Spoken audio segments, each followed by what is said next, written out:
grande sapo هذا.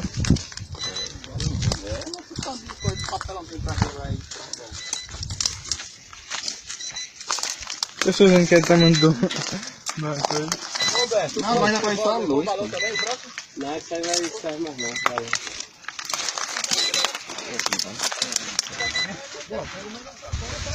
Lona tem muita ainda, cara. Lona pra quem quiser aí. Quero só da cor.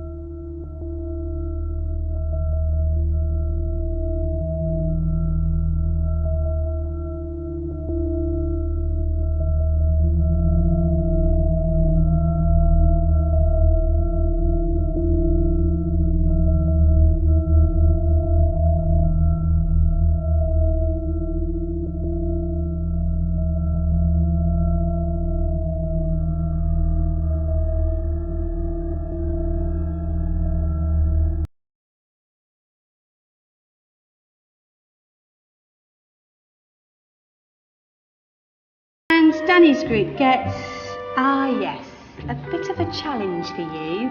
You get the Middle Ages. Some even call it the Dark Ages. Boring. See how you get on. Yes, miss. So, Serene, yes, you get the Renaissance.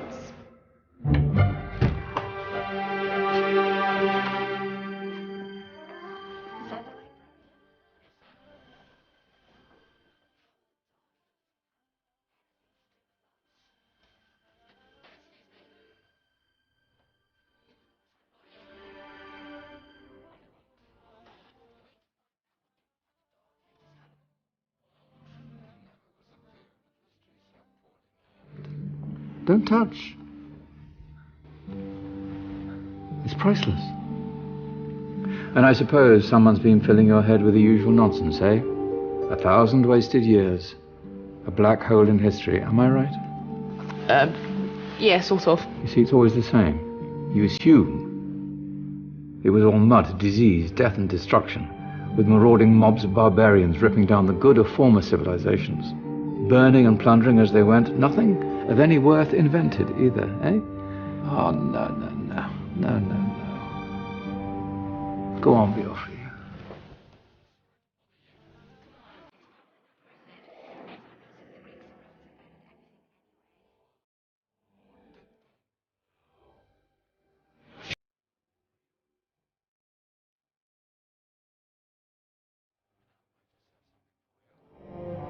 You seem to be up to the task. I suppose I could... Follow me. I've got just the book for you.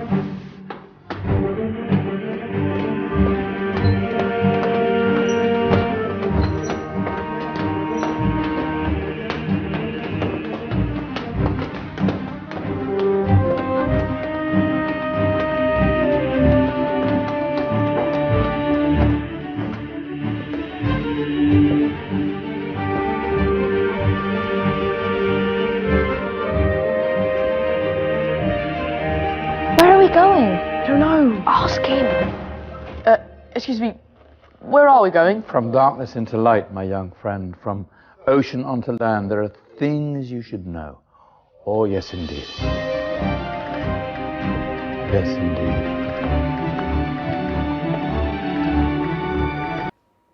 Greetings. It is a pleasure to meet you. My name is Maryam al-Astrolabi, and I lived in the 10th century. Don't ask how old I am. A lady never tells, you know that. I, like my father before me, spent my life studying astronomy and making astrolabes. But what is an astrolabe, I hear you ask? Well, think of it as a sophisticated navigation device, but like a computer, it had a wide range of uses. It could tell the time during the day, show you the direction of Mecca in the east, and even pinpoint the location of stars. This meant that astrolabes could assist with technical calculations that were previously not possible. Astronomers in particular cherished and used them extensively, for we were all fascinated by the heavens, so much so that scholars in early Muslim civilization established astronomy as a new and exciting science in its own right, a science that could help us to discover the secrets of our universe. And we discovered much. Using knowledge left by the ancients, early observatories were built as far back as the 9th century to map and record the stars. And as technology progressed, great men such as Al-Khujandi and Taqi-d-Din used new equipment to create more and more accurate star maps and astronomical charts. In fact, some of these maps and charts were used by European scientists for centuries afterwards. I wonder if great astronomers like Copernicus used books written by Muslim scholars as part of his research. We got to understand much about the moon also. For example, learning how to predict the lunar cycle required the discovery of new mathematical techniques. For this we had Al-Kindi to thank for his work in spherical geometry. Yes, the universe is a vast and mysterious place, my friends. Even today, you don't know everything about it. What is clear is that the ideas and technologies that blossomed in my time helped shape the thinking of many that followed. Now, I wonder how one of my astrolabes would look like in one of your cars.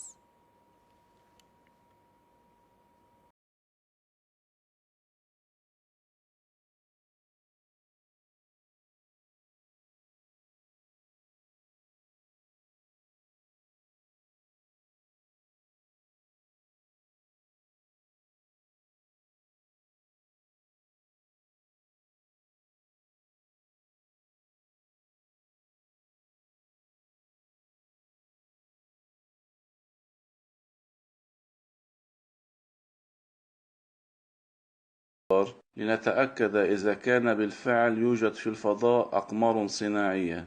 نبدأ العد من لعبة رقم 1 إلى لعبة رقم 10، كل واحدة منهم على أرض مختلفة ومصنوعة ببرنامج CGI مختلف. أما اللعبة رقم 11 فهي تسمى ساتورن 7 وتعمل على المازوت. برنامج جوجل إيرث ليس هو إلا عملية تصوير بطائرات الإمكار وتسمى درونز أيضا. سأريكم كيف تعمل هذه الطائرات وهي تقوم بتصوير منطقة مدمرة في سوريا.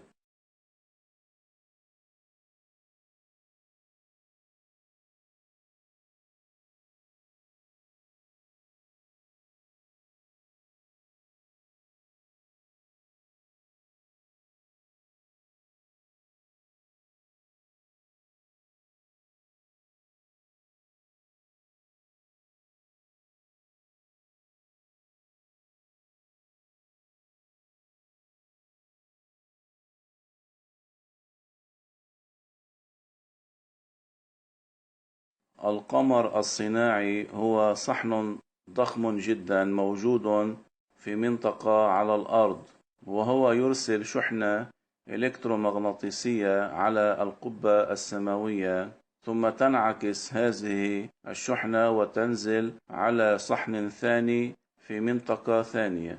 والآن سأريكم أقمارا صناعية قديمة وحديثة موجودة في مناطق محددة على الأرض.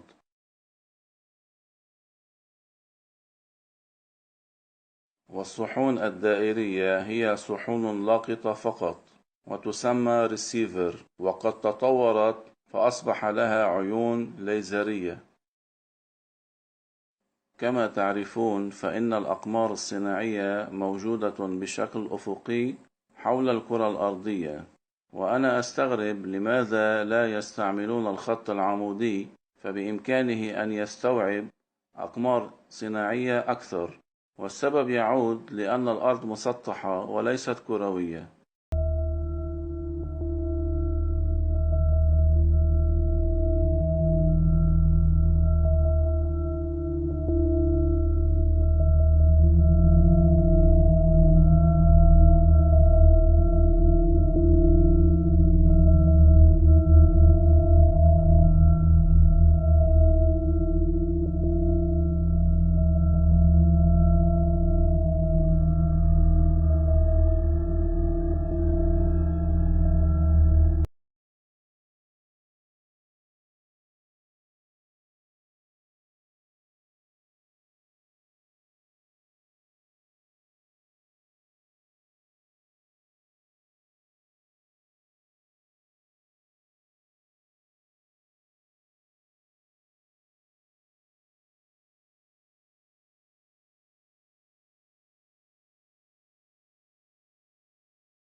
Clear right. Clear up. Clear up.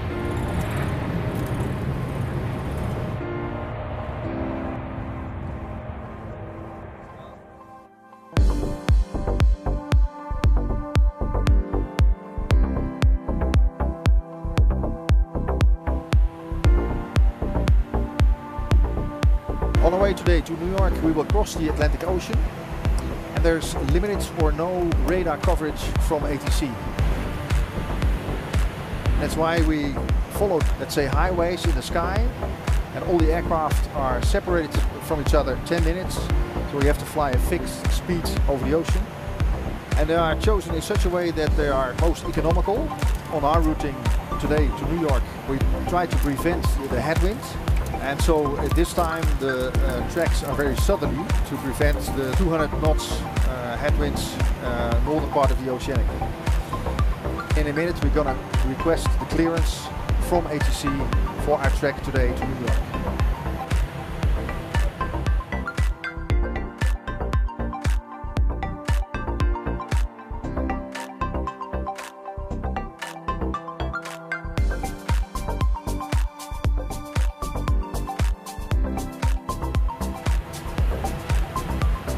So what we do is we select here oceanic clearance request.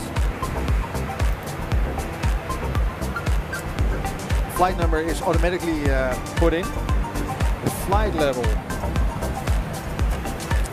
that's the flight level for the crossing, that's flight level 360. 360, yeah. Speed that we have to fly. Set. Yeah, check. Okay, there's the clearance. KLM 641 is clear to Kilo Juliet Foxtrot Kilo, that's New York via Sepal. Not Delta, Sepal. Checked. And then 4615. Checked. 4520. Checked. 4330. Checked. 4240. Checked. 4250. Checked. 4260. Checked. Dovi. Checked. Maintain flight level 360 decimal 85. Checked. So we accept that message. And then we have again that our confirmation is received on their side. So they now know that we have received the clearance.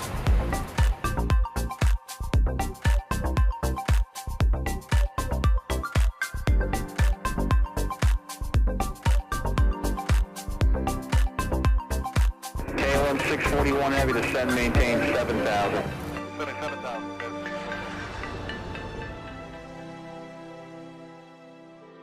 KLM 641 heavy contact flying on 132.4 today.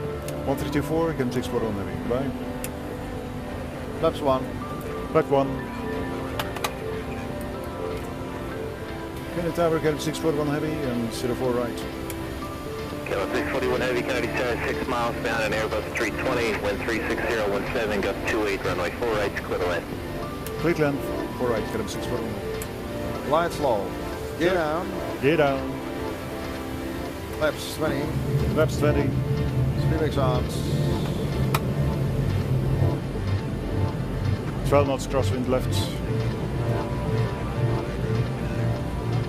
100, 50, 40, 30, 20, 10. Speed back up.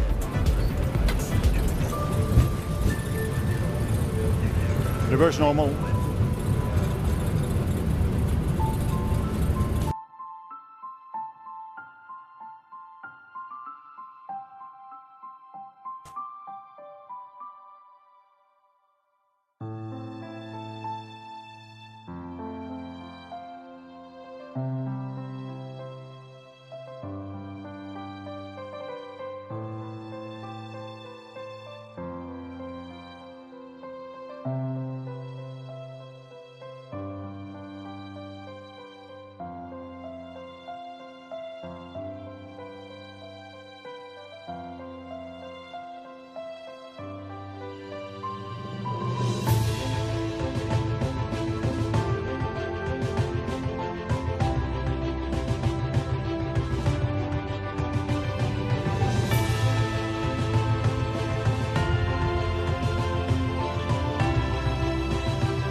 Investigators searching for missing Malaysia Airlines flight MH370 have recommended extending the search by an additional 25,000 square metres to an area further north in the Indian Ocean. The Australian Transport Safety Bureau has released a report with investigators and aviation experts saying there is a high degree of confidence that previously searched areas do not contain the missing aircraft. Flight MH370 disappeared in March 2014 with 239 passengers and crew on board. It was en route to Beijing from Kuala Lumpur, and its whereabouts have become one of the world's greatest aviation mysteries.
So how would you use this, this device?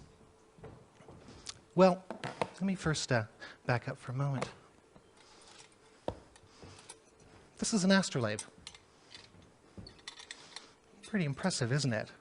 And so this astrolabe is on loan from us from the Oxford School of Museum of History, and you can see the different components. This is the mater, the scales on the back. This is the reet, okay, do you see that? That's the movable part of the sky. And in the back you can see like a spiderweb pattern, and that spiderweb pattern corresponds to the local coordinates in the sky. This is a rule device, and on the back are some other devices, measuring tools, and scales to be able to make some calculations. So let's go to step one. First thing that you do is you select a star in the night sky if you're telling time at night. So tonight, if it's clear, you'll be able to see the summer triangle, and there's a bright star called Deneb. So let's select Deneb. Second is you measure the altitude of Deneb. So step two, I hold the device up, and then I sight its altitude there, so I can see it clearly now. And then I measure its altitude. So it's about 26 degrees. You can't see it from over there. Step three is to identify the star on the front of the device. Deneb is there, I can tell. Step four is I then move the reet, move the sky, so the altitude of the star corresponds to the scale on the back. Okay? So when that happens, everything lines up. I have here a model of the sky that corresponds to the real sky. Okay? So it is, in a sense, holding a model of the universe in my hands. And then finally, I take a rule and move the rule to a date line, which then tells me the time here. Right? So that's how the device is used.